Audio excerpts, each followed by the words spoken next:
A'udzubillahi minasyaitonirrajim. Bismillahirrahmanirrahim. Alhamdulillahirabbil alamin wassalatu wassalamu ala asyrafil anbiya'i wal mursalin wa ala alihi wa sahbihi ajma'in. Alhamdulillah wassalatu wassalamu ala Rasulillah. Kita bersyukur pada Allah Subhanahu wa taala. Salawat dan salam kepada baginda Nabi sallallahu alaihi wasallam. Alhamdulillah pada pagi ini kita dapat bersama-sama lagi dalam sesi tafsir ringkas. InsyaAllah pada hari ini kita akan bersama-sama pada muka surat 368. Kita masih lagi bersama dalam surah Asy-Syu'ara, iaitu kita baru saja masuk pada surah Asy-Syu'ara ini pada muka surat yang kedua daripada surah ini. Jadi sekali lagi saya mungkin cuba untuk mengingatkan bahawa surah ini mempunyai temanya yang tersendiri, iaitu mempunyai tema yang berbeza daripada surah-surah sebelum daripada ini. Kalau sebelum daripada ini kita telah membaca surah Al-Furqan, kita telah membaca surah An-Nur. Jadi setiap surah ini mempunyai tema-temanya yang khusus. Ini adalah merupakan ijtihad daripada para ulama, of course, untuk mereka mencari apakah seolah-olahnya perkara yang besar yang ingin ditumpukan oleh setiap daripada surah-surah tersebut. Of course kita tak tahu kerana semuanya adalah milik Allah Subhanahu wa taala. Allah Taala sahaja tahu yang mana betul, yang mana salah. Tetapi ini adalah hanyalah ijtihad daripada para ulama ahli-ahli tafsir kita. Jadi dalam surah Asy-Syu'ara ini tema dikatakan bahawa tema utama daripada surah ini adalah al-i'lam. Al-i'lam itu artinya ialah penerangan, penyampaian dan perkara-perkara yang diperlukan daripada seorang da'i, daripada seorang yang membawa Islam. Jadi nabilah of course yang pertamanya di dalam sejarah Islam kita ini, iaitu Nabi telah menyampaikan, dan Nabi telah menyampaikan dengan pelbagai cara, pelbagai teknik, dan juga orang-orang kafir juga mempunyai pelbagai teknik mereka lah untuk menentang dakwah. Jadi al-i'lam ini artinya ialah kita perlu untuk mencari jalan yang pelbagai.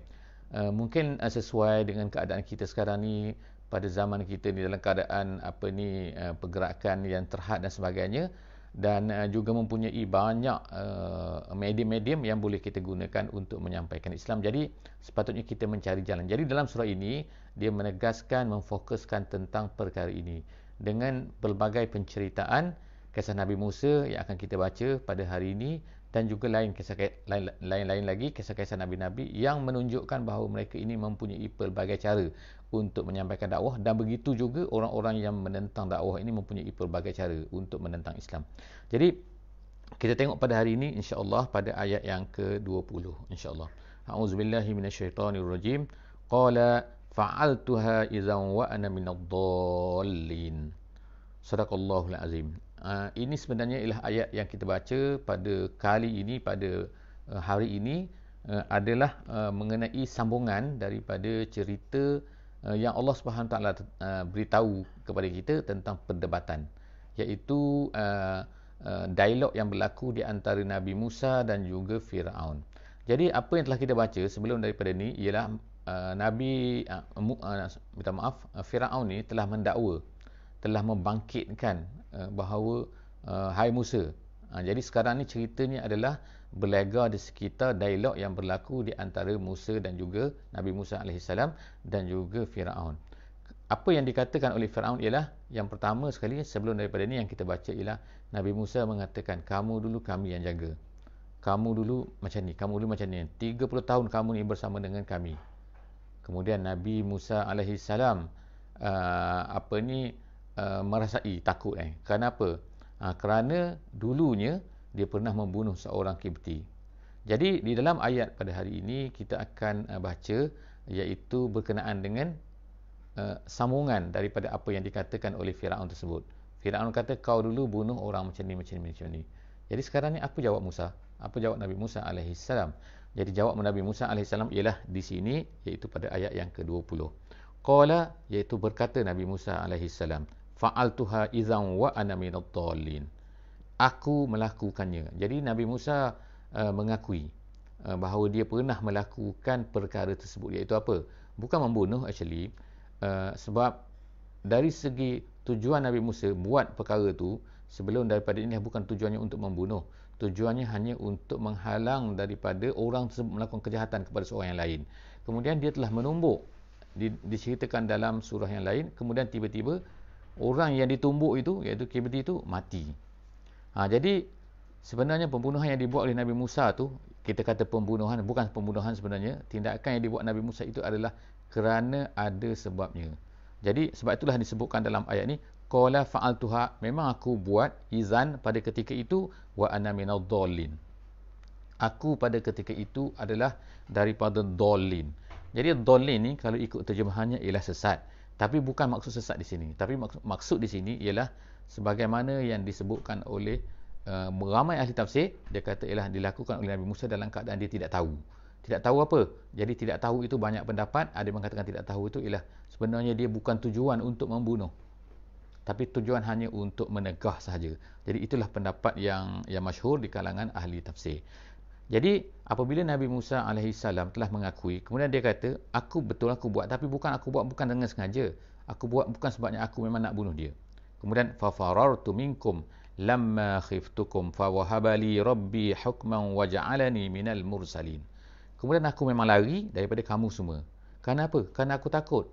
Memang kan, tindakan mungkin akan dibuat kepada Nabi Musa AS dalam keadaan dia mungkin tak bersalah, tidak bercadang untuk membunuh, tidak mempunyai kuasa untuk membunuh, dan kemungkinan orang ambil tindakan terhadap dia kerana dia adalah daripada Bani Israel. Jadi pada ketika itu hukuman yang dikenakan terhadap Bani Israel kadang-kadang adalah tidak adil.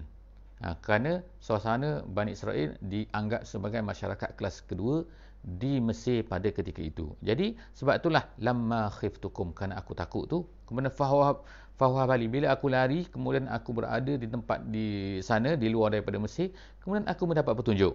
Fahuhabali rabbi hukman, Allah Ta'ala beri kepada aku, Tuhanku beri kepada aku hukman waja'alani minal mursalin, dan aku dilantik untuk menjadi seorang rasul. Kemudian watilka ni'matun tamunnuha alayya an abbatta bani Israel.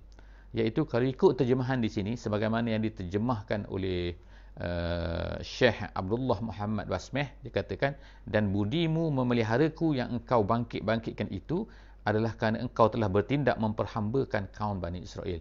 Terdapat banyak terjemahan ataupun banyak penafsiran terhadap ayat ini. Di antara tafsiran yang popular yang saya ambil kat sini ialah sebenarnya ceritanya sekarang ialah Nabi Musa telah dijaga oleh Firaun daripada kecil. Kenapa Nabi Musa dijaga oleh Firaun? Isunya kerana ibunya yang melahirkan Musa pada ketika itu takut bahawa Nabi Musa akan dibunuh. Jadi tindakan yang dibuat oleh Nabi Musa, ibu Nabi Musa pada masa itu, iaitu menghanyutkan Musa di dalam tempat yang kecil tu, kotak yang kecil, kemudian dijumpai oleh Firaun. Sebenarnya tindakan itu adalah kerana kezaliman Firaun juga, bukan kerana ibunya tidak benci pada Nabi Musa, bukan benci kepada anaknya, tetapi kerana dilakukan demikian kerana tindakan dan juga kejahatan yang dibuat oleh Firaun itu sendiri. Sebab itulah di sini Nabi Musa mengatakan bahawa watilka ni'matun tamunnuha alayya. Kalau ikut terjemahannya, itu adalah nikmat yang kamu berikan kepada aku. Tetapi itu adalah bahasa lain yang dikata sebenarnya itu adalah bukan nikmat. Kenapa? Kerana itu adalah nikmat. Apa yang berlaku tu sebenarnya adalah kerana awak juga. Awak apa? Awak wahai Firaun yang an abadta Bani Israel, yang kamu telah memperhambakan Bani Israel. Sebab itulah aku dihanyutkan dan sekarang aku diambil oleh kamu untuk menjaga aku. Jadi Nabi Musa alaihissalam dalam tafsiran ini mengatakan bahawa sebenarnya tindakan yang berlaku, apa yang berlaku sebenarnya adalah kerana kejahatan kau juga. Kemudian setelah daripada itu kita masuk kepada ayat 23. Ayat 23 Allah Subhanahu Wa Taala menyebutkan tentang apa kata Firaun seterusnya. Qala Firaun wa ma rabbul alamin. Jadi kita tengok sekarang ni ayat 23 ni telah beralih daripada satu peristiwa lain kepada satu peristiwa lain. Satu dialog lain kepada dialog yang lain. Dialog yang di atas ialah cerita perdebatan kepada yang berlaku di antara Nabi Musa dengan Firaun, yang mengatakan, yang membangkitkan bahawa kau dulu adalah aku yang jaga, kau dulu ialah gini, kau dulu gini kan, kau buat kesalahan. Sekarang ni habis cerita tersebut dan kita berhenti dan kita beralih kepada satu dialog lain, topik lain. Jadi disebutkan oleh ulama tafsir di sini nak menunjukkan bahawa ialah Firaun tidak boleh menjawab apa yang dikemukakan oleh Nabi Musa alaihissalam. Kita sebut sebelum daripada ni bahawa Nabi Musa tidak mempunyai kefasihan kalau diikutnya, tetapi Allah Subhanahu Wa Taala telah memberikan kefasihan kepada Nabi Musa alaihissalam sehingga beliau boleh menjawab dengan tepat, tak boleh berdebat dengan Firaun, sehingga Firaun ternganga kita katakan bahawa tak boleh nak menjawab. Jadi bila tak boleh menjawab, dia beralih kepada satu topik lain lagi, iaitu apa? Dia bertanya, wa ma rabbul alamin. Sekarang kau kata Tuhan kau ni adalah Tuhan al-alamin, Tuhan seluruh alam. Sekarang ni siapa dia? Qala rabbus samawati wal ardi wa ma bainahuma. Kata Nabi Musa alaihissalam dalam ayat 24 ni, Tuhan aku adalah Tuhan langit, Tuhan bumi dan apa di antara keduanya. In kuntum muqinin, kalau kamu yakin. Jadi artinya ialah apa yang digambarkan oleh Firaun pada ketika itu ialah dia rasa dia tak tahu soalannya. Tuhan kau ni Tuhan apa? Dia anggap dirinya sebagai Tuhan. Tetapi Firaun, sebagaimana kita tahu, dia hanyalah pemerintah negeri Mesir sahaja. Negeri Mesir sahaja. Negeri lain, negeri Yunan, negeri India, negeri China, semuanya dia tidak memerintah. Ada raja-raja lain yang memerintah. Menunjukkan bahawa dia ni adalah sempit.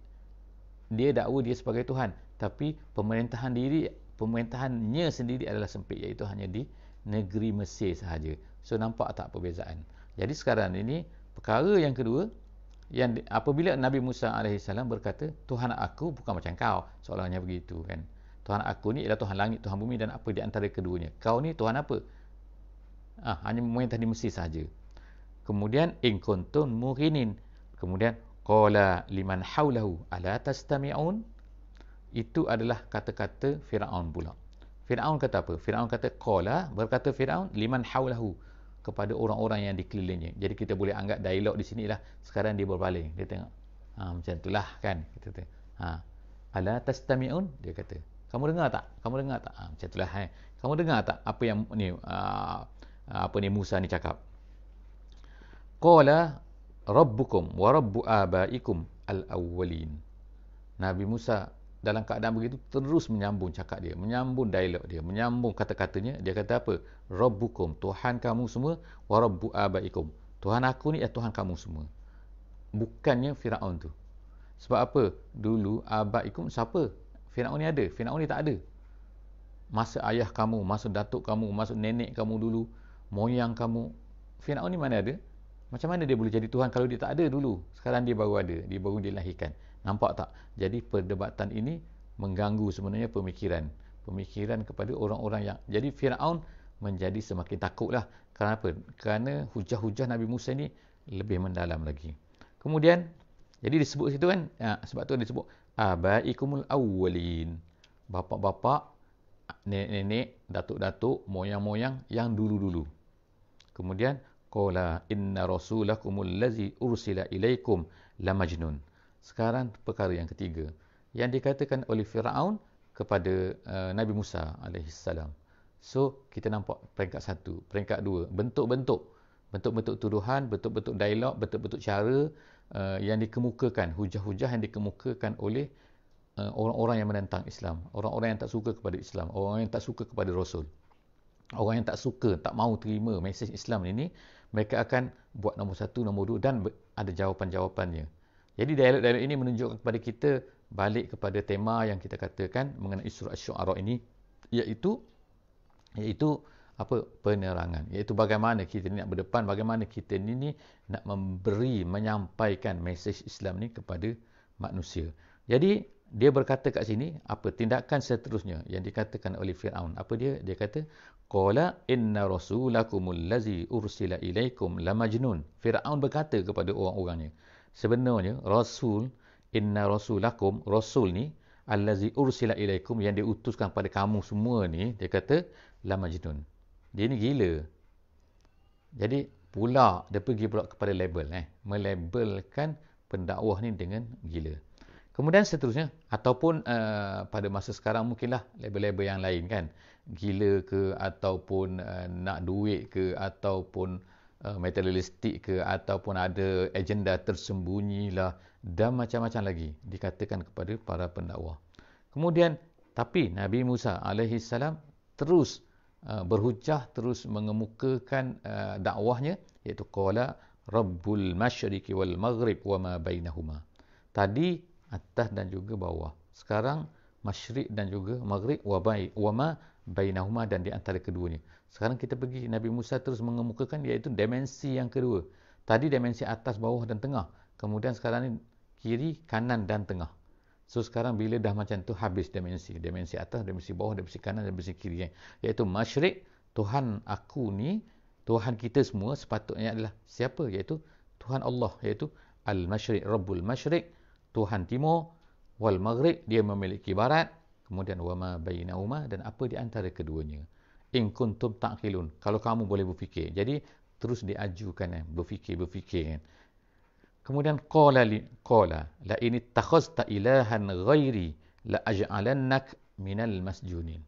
Sekarang Firaun pergi kepada tindakan nombor 4. Ini adalah tindakan yang biasa yang dilakukan oleh orang-orang yang menentang Islam, orang yang tak suka kepada Islam, iaitu apabila mereka ni kalah berhujah, mereka akan pergi pula yang disebutkan oleh Allah Subhanahu Wa Taala dalam ayat yang ke-29 pada kali ini. Apa dia kata? Dia kata qala la in ittakhazta ilahan ghairi, kalaulah kamu, wahai Musa, dia berkata kepada Musa sekarang, iaitu kalau kamu ni Musa mengambil Tuhan selain daripada aku, maka la aj'alannak, aku akan menjadikan kamu minal masjunin, daripada orang-orang yang dipenjarakan.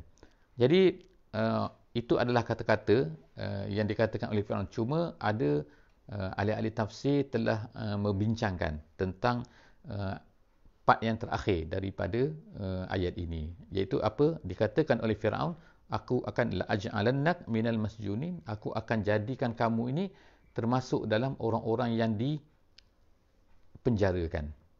Kenapa dia tak sebut, tak ringkaskan la asjunannak gitu? Kalau dalam bahasa Arabnya la asjunannak, atau aku akan penjarakan kamu. Bukannya aku akan jadikan kamu ni daripada orang-orang yang dipenjarakan. Kalau ikutnya lah kan. Jadi maknanya kita lihat di sini lebih panjang kan. La aj'alannak, satu, minal masjunin, 2 dan 3 perkataan. Kenapa tak dikatakan la asjunannak? La asjunannak artinya aku akan penjarakan kamu kalau kamu mengambil Tuhan yang lain. Jadi ulama-ulama tafsir mengatakan bahawa apa yang berlaku di zaman Firaun itu ialah semua maklum kalau orang tu masuk penjara, so dia ada satu bentuk-bentuk yang sangat dahsyat, yang kadang-kadang lebih dahsyat lagi daripada orang tu dibunuh, iaitu di penjara, suasana penjara pada masa tu di Mesir di bawah Firaun adalah sangat dahsyat. Jadi apabila Firaun mengatakan kepada Nabi Musa AS perkataan ini, la aj'alannak minal masjunin, aku akan jadikan kamu daripada orang-orang yang dipenjarakan, maka ia menunjukkan sangat dahsyat, lebih dahsyat lagi daripada hanya aku akan penjarakan kamu. Aku akan penjarakan kamu, mungkin aku akan letakkan kamu dalam lock-up, letakkan dalam satu tempat yang mana kamu tak boleh nak keluar. Tapi bila disebut minal masjunin, daripada orang-orang yang dipenjarakan, artinya ialah itu memberi tambahan makna, kita kata add value kepada perkataan yang pertama. Jadi sebagai kesimpulan daripada surah ni, daripada ayat 29 ni, kita boleh katakan begini, iaitu sekarang Firaun telah beralih kepada bentuk yang ketiga, bentuk yang keempat ataupun yang kelima, iaitu apa? Mengambil tindakan keras terhadap orang-orang yang menolak dakwaannya. Jadi siapa-siapa yang tak terima, jadi inilah yang berlaku, kita boleh tengok di atas dunia pada hari ini kan. Ada setengah-setengah negara yang mana seseorang itu mesti menerima ideologi dia secara kekerasan. Jadi ini adalah bertentanganlah dengan Islam, iaitu Islam tidak boleh memaksa orang lain untuk menerima pegangan kepada satu benda. Ya, Islam kita boleh memaksa orang lain untuk mematuhi sesuatu undang-undang, tetapi tidak boleh memaksa orang untuk menerima sesuatu pegangan. Kerana pegangan itu ialah benda yang berada dalam hati. Sebab itulah di dalam negara Islam, walaupun dah lama dahulunya, orang-orang yang bukan Islam masih boleh hidup. Mereka nak agama Kristian ke ataupun Yahudi ke dan sebagainya, mereka boleh berada di dalam negara Islam. Dengan syarat mereka mestilah menerima undang-undang yang telah ditetapkan oleh negara tersebut, iaitu undang-undang Islam. Jadi undang-undang Islam adalah berbeza dengan akidah. Jadi mesti, sebab dalam mana-mana negara pun di atas dunia pada hari ini, seseorang yang hidup dalam mana-mana negara, dia mesti menerima undang-undang negara tersebut. Jadi tak ada orang yang tak ada negara, tak ada orang yang tak ada undang-undang, tak ada negara tak ada undang-undang. Jadi kalau kita berada di sebuah negara, kita mestilah bersetuju untuk menerima undang-undang negara tersebut. Siapa yang duduk di Amerika, siapa yang tinggal di Kanada, siapa yang tinggal di Australia, dia mestilah sanggup untuk menerima undang-undang negara tersebut. So itu adalah satu lumrah kan. Jadi begitu juga siapa yang hidup dalam negara Islam, dia sepatutnya menerimalah undang-undang Islam walaupun dia tidak menjadi seorang Islam. Jadi seterusnya ialah itu adalah tindakan yang dibuat oleh Firaun, yang mana dia ni sangat memaksa. Kalau semua orang mesti terima dia sebagai Tuhan. Kemudian seterusnya ialah ayat 30. Qala awalau ji'tuka bi syai'in mubin. Ini kata Nabi Musa alaihissalam lagi kepada Firaun. Dia kata apa? Dia kata qala awalau ji'tuka bi syai'in mubin. Bagaimana pula kalau aku boleh bawa kepada kamu satu benda yang terang benderang yang boleh membuktikan bahawa kamu ni salah. Lagilah marah Firaun kan. Jadi kata Nabi Musa ni, adakah nak penjarakan aku juga kalau yang aku bawa ni ada buktinya, ada jelasnya. Adakah kamu akan menghukumkan aku juga? Apa kata Firaun? Katanya qala fa'ti bih in kunta minas shadiqin. Cuba bawa sikit kalau kamu ni betul. Okey, apa yang dibuat oleh Nabi Musa selepas daripada itu? Fa'alqa asahu. Lalu Nabi Musa pun mencampakkan asah. Asahnya ialah tongkat. Fa'iza hiya su'banun mubin. Tiba-tiba tongkat itu bertukar menjadi ular yang nyata. Nyata erti ular betul-betul, bukan ular main-main, bukan ular tipu, bukan. Jadi pada hari ini kita akan tengok kan, mungkin banyak dalam YouTube ke orang-orang yang silap mata kan. Silap mata tak kira lah kan. Kita tengok banyak kan di tepi jalan ke, kalau di negara barat kan, orang yang boleh silap mata ataupun dalam video ke dalam YouTube ke, kita boleh tengok kan. Orang-orang silap mata ni kadang-kadang memang buat magic lah kita katakan bukan magic Z King tu, itu magic tipu kan. Tapi yang buat betul-betul depan tu kita tengok macam betul-betul. Walaupun banyak sekarang ni yang buat tu adalah hanya menggunakan kad, plain card gitu kan saja, tapi yang kadang-kadang nampak macam betul, belah orang, terjun sini kan, kita nampak dia boleh naik menghilangkan Statue of Liberty di New York dan macam-macam lagi. Pelik-pelik kan. Tapi tengok-tengok ada orang boleh tengok benda reveal. Boleh. Oh, ini rupanya cara dia buat. Oh, ini cara dia buat. Cuma dia kecepatan dia, kehebatan dia, dia boleh menghilangkan seolah-olah macam orang tak nampak, tapi sebenarnya dia boleh buat. Kalau kita pergi di Jepun pun macam tu lah, di China, Jepun kan, dia boleh menukarkan muka dia tu, warna muka tu kan dengan cepat menukarkan daripada hijau jadi merah jadi kan, hanya kadang-kadang hanya dalam beberapa saat saja. Itu adalah bukan kehebatan, tapi maknanya kecekapan dia untuk membuat seolah-olah macam magic. Tapi apa yang dibuat oleh Nabi Musa sekarang ni ialah memang betul-betul, iaitu apa? Sebab tu disebut sini ialah su'banun mubin. Ular tu ialah ular betul-betul. Bukan yang kita pegang-pegang tu, maknanya Firaun pegang ke, tiba-tiba kertas je, cuma nampak macam ular. Tak, ini ular betul-betul, tongkat tu. Jadi sebagaimana disebut dalam ayat lain, bila dia ambil balik ular tu bertukar menjadi tongkat semula. Jadi kat sini kita ada asahu, iaitu tongkat, kemudian kita ada su'ban ular. Jadi Nabi Musa telah mencampakkan tadi, wa naza'a yadahu. Perkara yang kedua, Nabi Musa telah naza'a yadahu, iaitu mengeluarkan tangan dia. Mengeluarkan tangan daripada baju itu tidak diceritakan kan, tapi fa iza hiya bayda lin nazirin. Tiba-tiba tangan itu menjadi putih. Putih itu bagaimana? Disebutkan oleh ahli tafsir, dia kata putih seperti bulan, iaitu bila kalau dia bercahaya, iaitu berbeza daripada kulitnya yang lain. Jadi tangan tu menjadi putih. Orang tengok memang nampak betul-betul putih. Bukannya putih tu putih tipu dan sebagainya kan. Sebagaimana ahli silap mata yang saya sebutkan tadi. Jadi qala lil mala'i haulih. Lalu berkatalah, bila tengok dua benda ini baru dua benda ada banyak lagi benda-benda lain yang kita kata mukjizat Nabi Musa alaihissalam yang kita boleh baca di tempat-tempat yang lain, tetapi dalam cerita ini, dalam surah ini, dalam ayat 34, maka Firaun menjadi takut. Kemudian dia berkata kepada al-mala' haulah, iaitu pembesar-pembesar yang berada di tepinya, inna haza la sahirun alim. Ini sihir betul ni, dia kata ni. Ni memang alim tu, sahirun alim, artinya tukang sihir yang memang mantap ni. Memang hebat ni. Ni bukan main-main tukang sihir ni. Jadi dia pun sekarang ni Fir'aun menjadi takut. Kemudian yuridu an yukhrijakum min ardikum bisihri famaza ta'murun. Tengok dakwaan Fir'aun kepada Nabi Musa alaihi salam. Dia kata dia buat semua benda ni adalah untuk keluarkan kamu semua ni daripada ni negeri kamu ni dengan sihir dia ni. Maknanya dia ada tujuan ini kan. Ada sebab ni jahat ni dia ni, iaitu nak keluarkan kamu semua ni daripada negeri ini. Famaza ta'murun. Jadi Nabi Musa Firaun sekarang bertanya kepada orang keliling dia tu. Okey, apa pendapat kau semua? Famaza ta'murun. Apa you ada idea tak macam mana nak selesailah isu ni kita kan? Keadaan kita, masalah kita sekarang. Qalu, lalu mereka ramai-ramai itu berkata, arjih wa akhahu wa ba'as fil madaini hasyirin. Mereka berkata, dia kata arjih. Arjih ni ialah artinya akhir, artinya. Sebagaimana disebutkan dalam tafsir jalan lain, dia kata akhir iaitu sabar dulu, arjih wa akhahu, kita jangan halau dia dulu, wa ba'as fil madaini, tapi kita tanya semua orang dalam negeri Mesir ni, kita minta disuruh orang di negeri Mesir ni hasyirin, iaitu semua sekali untuk apa? Untuk, kalau ikut kat sini ialah kita tanya siapa-siapa yang pandai sihir ni, kita kumpulkan mereka semua di sini. Kita kumpulkan, kemudian kita tengok siapa yang hebat nanti, kita akan ambil mereka untuk melawan si Mamat ni lah, kita kata kan. Dia kata Nabi Musa ni.